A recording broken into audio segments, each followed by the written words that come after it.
ঠিক সময়ে অফিসে যায়, ঠিক মতো খায় সকালবেলা? টিফিন বাক্সটা সঙ্গে নেয় কি না ক্যান্টিনে টিফিন করে? জামা কাপড় কি কেচে দেয়? চা করে কি আগের মতো অতবার করে? দুঃখার মা কটায় আসে? আমাকে তো ভোরে উঠতে হতো।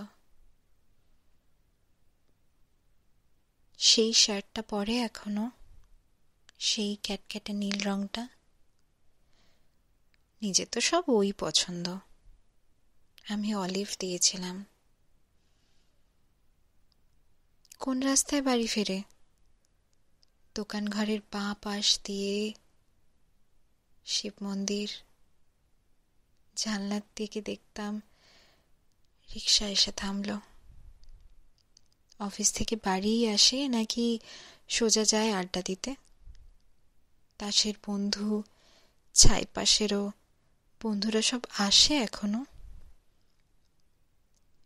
টেবিল ঢাকা মেঝের ওপর সমস্ত ঘর ছাই ছড়ানো।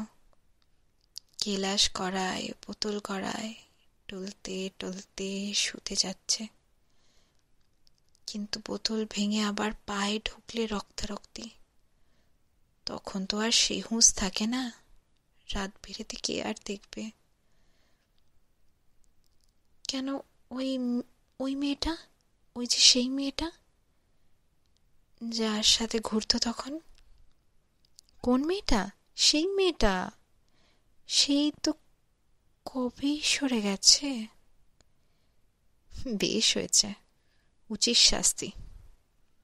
এত কাণ্ড কে সামলাবে? মেয়েটা যে গন্ডগোলের তা প্রথমেই বুঝেছিলাম।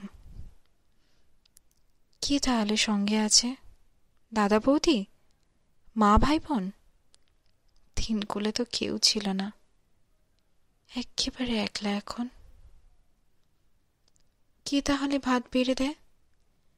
কে ডেকে দেয় সকাল সকাল? রাত্রিরে কে খোলে দরজা? ঝক্কি পোহায় হাজার রকম। কার বিছানায় ঘুমোয় তাহলে? কার গায়ে হাত তোলে এখন? কার গায়ে হাত তোলে এখন?